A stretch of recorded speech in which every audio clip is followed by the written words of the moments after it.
Defence expo के समापन समारोह में उपस्थित है।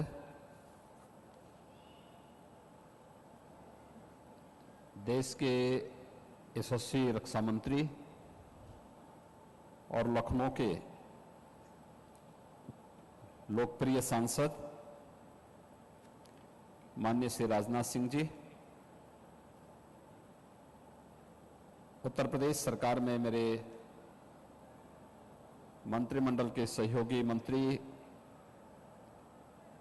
श्री सतीश महाना जी,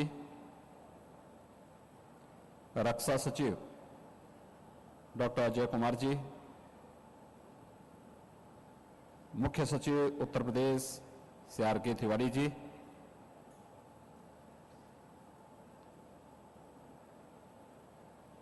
पुलिस महानिदेशक उत्तर प्रदेश श्री हितेश चंद्र अवस्थी जी, रक्षा उत्पादन के विशेष सचिव श्री वरुण मित्रा जी, अपर मुख्य सचिव गृह उत्तर प्रदेश श्री अवनीश अवस्थी जी, औद्योगिक विकास के प्रमुख सचिव Shri Alok Kumar ji, CMD HAL Shri R Madhavan ji, आज के इस समापन कार्यक्रम में उपस्थित प्रदेश सरकार के मंत्रीगण श्री आशुतोष टंडन जी, श्री चेतन चौहान जी, केंद्र और प्रदेश सरकार के सभी वरिष्ठ अधिकारीगण और उपस्थित भाइयों बहनों,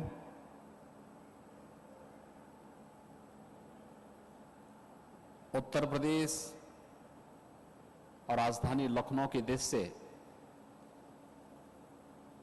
ये डिफेंस एक्सपो 2020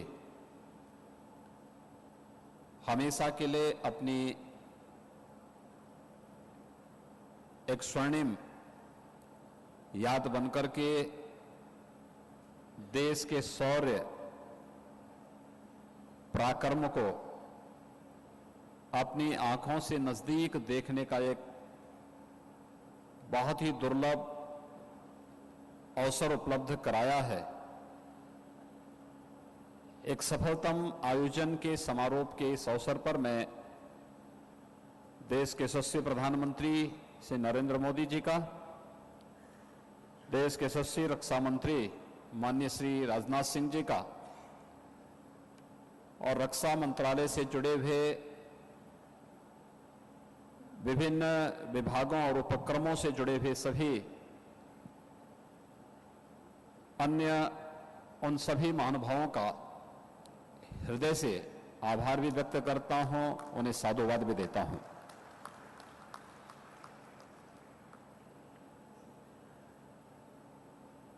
उत्तर प्रदेश, मुझे लगता है कि अब तो उत्तर प्रदेश की क्षमता पर किसी को भी प्रश्न नहीं खड़ा करना चाहिए। हर एक आयोजन हम लोगों ने सफलता की उन ऊंचाइयों तक पहुंचाया है जिन्हें अन्य लोगों को करने के लिए बहुत प्रयास करने पड़ेंगे। और मैं इसको इस बात के लिए कह सकता हूं कि माननीय रक्षा मंत्री जी शुरू दिन से इस बात को कहते थे कि लखनऊ में जो आयोजित होने वाला आयोजन है यह अब तक का सबसे अद्वितीय और अस्मरणीय आयोजन बनेगा। और उसी दृष्टि से उत्तर प्रदेश सरकार ने रक्षा मंत्रालय के साथ मिलकर के इस आयोजन की सफलता के लिए अपनी कार्य योजना तैयार की थी। और आज मुझे प्रसन्नता है कि सफलतापूर्वक यह आयोजन आज यहां पर संपन्न होने जा रहा है।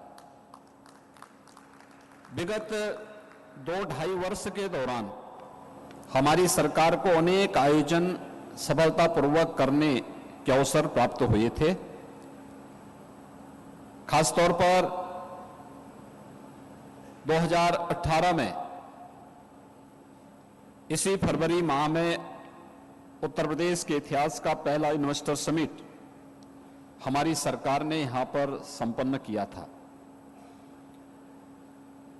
इन्वेस्टर समिट के बारे में वास्तव में लोगों को यह धारणा थी कि उत्तर प्रदेश में कौन निवेश करेगा।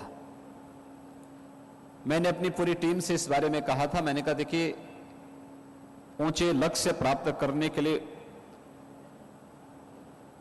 उसी प्रकार के प्रयास भी करने पड़ते हैं। अगर ये टीम प्रयास करेगी तो अभूतपूर्व निवेश उत्तर प्रदेश के अंदर होने जा रहा है। और मुझे बताते हुए प्रसन्नता है कि उस समय हमारे पास 5 लाख करोड़ रुपए के निवेश के प्रस्ताव आए थे, जिनमें से 2.5 लाख करोड़ के प्रस्तावों को अब तक हम जमीन पर उतार चुके हैं और सफलतापूर्वक बहुत सारे उद्योगों से तो हम लोगों ने उत्पादन भी प्रारंभ कर दिया है। मात्र 6 महीने के अंदर, इन्वेस्टर समिट के 6 महीने के अंदर हम लोगों ने पहला ग्राउंड ब्रेकिंग सेरेमनी का आयोजन भी संपन्न कर दिया था।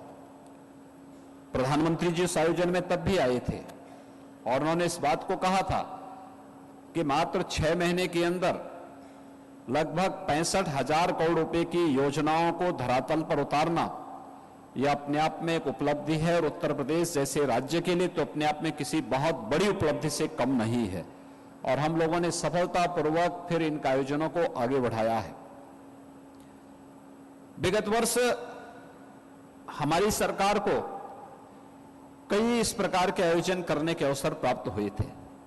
पहले दुनिया का सबसे बड़ा सामाजिक और सांस्कृतिक आध्यात्मिक आयोजन प्रयागराज कुंभ के बारे में अनेक बातें होती थी। जब मुझसे पहली बार पूछा गया कि प्रयागराज कुंभ में कितनी उपस्थिति होगी, तो मैं भी इस बात को कहता था कि 12 से 14 करोड़ लोग आ जाएंगे। लेकिन हम लोगों ने प्रयास किया, तैयारी की। केंद्र और प्रदेश सरकार के सामूहिक प्रयास का परिणाम था कि प्रयागराज कुंभ में 24 करोड़ 56 लाख श्रद्धालुओं ने गंगा जी में डुबकी लगाई और प्रयागराज कुंभ स्वच्छता का, सुरक्षा का और सुव्यवस्था का एक नया मानक देश के अंदर और दुनिया के अंदर प्रस्तुत किया है। पहली बार प्रवासी भारतीय दिवस राष्ट्रीय राजधानी या किसी राज्य की राजधानी के बाहर आयोजित करने का अवसर हमें प्राप्त हुआ था और हम लोगों ने काशी में इस आयोजन को किया था। सफलता की नई ऊंचाइयों को छुआ था और इस अवसर पर 7,500 से अधिक अप्रवासी भारतीय और उन लोगों ने जो भारतवंशी परिवार हैं, उन लोगों ने इस आयोजन में भागीदारी की थी। आयोजन पूरी तरह सफल हुआ था। इसके उपरांत भी अनेक आयोजन प्रदेश के अंदर होते रहे, लेकिन यह वर्ष फिर से आयोजनों का एक नया अवसर हम सबके सामने प्रस्तुत किया है। अभी जनवरी महीने में हमारे यहां 2 बड़े आयोजन हुए और इसी लखनऊ में हुए। पहला आयोजन था नेशनल यूथ फेस्टिवल। यह 12 जनवरी से 16 जनवरी के बीच में राजधानी में हम लोगों ने संपन्न किया था। बड़ा भव्य आयोजन था। पूरे देश से 7,000 से अधिक युवा उस आयोजन में भागीदार बने थे और अब तक का सबसे बड़ा आयोजन यूथ फेस्टिवल का, नेशनल यूथ फेस्टिवल का आयोजन उत्तर प्रदेश के नाम जनवरी महीने में लिखा गया। इसी अवसर पर 16-17 जनवरी को ही प्रदेश में कॉमनवेल्थ पार्लियामेंट्री एसोसिएशन का भी एक आयोजन यहां पर संपन्न हुआ था। यह भी बड़ा भव्य आयोजन था और इस दौरान हमारी सरकार को गंगा जी की निर्मलता को लेकर के नमामि गंगे परियोजना के अंतर्गत किए गए प्रयासों के अंदर हम लोगों ने गंगा को आस्था और अर्थव्यवस्था के साथ जोड़ने के लिए एक नमामि गंगे यात्रा का आयोजन भी प्रदेश के अंदर किया। इन आयोजनों को सफलतापूर्वक आगे बढ़ाने के साथ ही हमें रक्षा मंत्रालय ने अवसर दिया कि हम पार्टनर स्टेट के रूप में उत्तर प्रदेश के अंदर डिफेंस एक्सपो 2020 के आयोजन को आयोजित करें।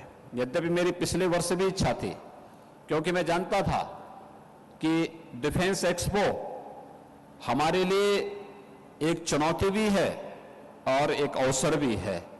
चुनौती ये कि पिछले किसी भी आयोजन से अच्छा करना, और अवसर इसलिए कि इस अवसर का भरपूर हम उपयोग करेंगे और डिफेंस कॉरिडोर के लिए व्यापक निवेश की उन संभावनाओं को आगे बढ़ाने में हमें मदद मिलेगी।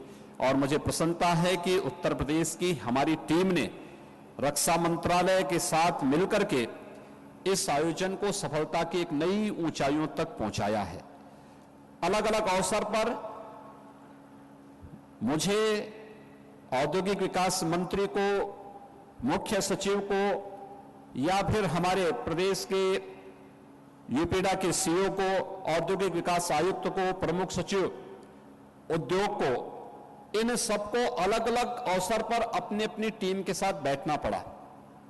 कभी सामूहिक रूप से भी था, लेकिन हम लोगों ने इस बारे में तय किया कि नहीं, ये कार्य होना है और कार्य ऐसा होना चाहिए कि जो सफलता की ऊंचाइयां उस रूप में छुएं जो उत्तर प्रदेश के अनुरूप हो। क्योंकि उत्तर प्रदेश में कहा जाता है कि बड़ी जनसंख्या का राज्य है, तो बड़ी जनसंख्या का मतलब बड़ा निवेश भी होना चाहिए और आयोजन भी आबादी के हिसाब से ही बड़ा भी होना चाहिए। और उस बड़े आयोजन को उस रूप में यहां पर प्रस्तुत करते हुए मुझे बहुत प्रसन्नता हुई। मुझे सबसे बड़ी बात यह है कि इस अवसर पर उत्तर प्रदेश सरकार के साथ जो एमओयू हुए हैं, 23 ऐसे एमओयू हुए हैं जिनमें 50,000 करोड़ रुपए के निवेश के प्रस्ताव हमें इस अवसर पर प्राप्त हुए हैं।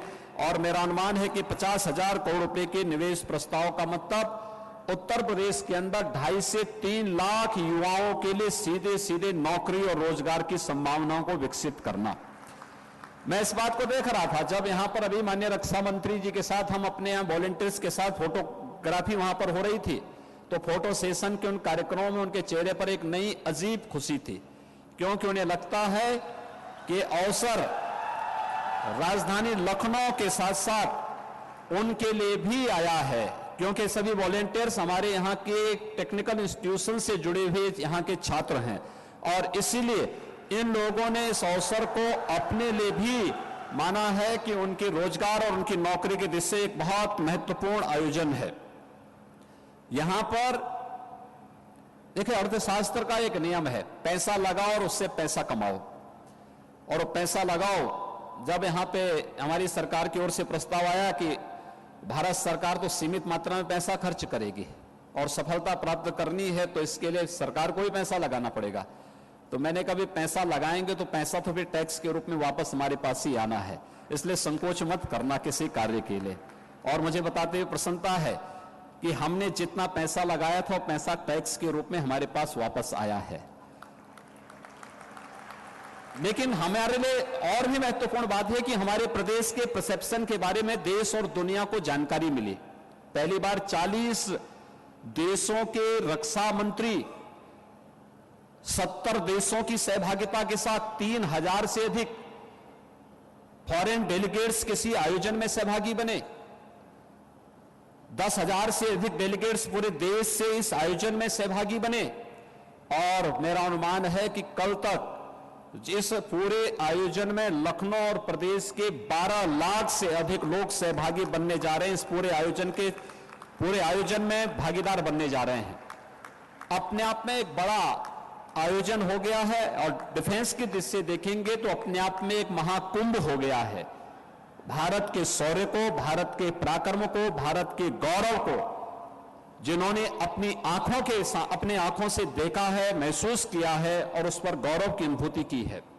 मैं इसके लिए लखनऊ को यह आयोजन उपलब्ध कराने, प्रदेश सरकार को इस अवसर के साथ जोड़ने के लिए माननीय रक्षा मंत्री जी के प्रति हृदय से आभार व्यक्त करता हूं और विश्वास व्यक्त करता हूं कि यहां पर प्रदेश सरकार के साथ जो भी यहां पर आगे इन आयोजनों को हम लोगों को आगे बढ़ाने के लिए एक जो मंच आपने दिया है, मुझे विश्वास है कि आने वाले समय में हम समय समय पर डिफेंस कॉरिडोर के लिए एक बहुत मजबूत आधार आपने इस आयोजन के माध्यम से हमें उपलब्ध करा दिया है।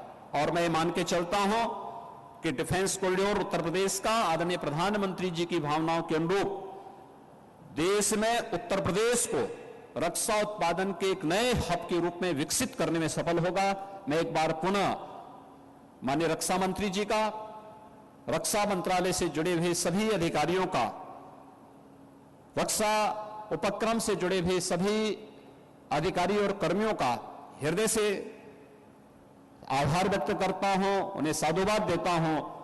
और इस पूरे आयोजन में जो टीम हमारी यहां लगी रही, खासतौर पर मैंने देखा था कि लखनऊ में जब यूथ फेस्टिवल हम कर रहे थे तब भी यहां पर लखनऊ के एडीजी, लखनऊ के कमिश्नर और लखनऊ के जिलाधिकारी ने उस समय यहां की पूरी टीम के साथ, पुलिस, आईजी पुलिस, उस समय के एसएसपी और उनकी पूरी टीम ने पूरे मनोयोग से उस समय भी काम किया।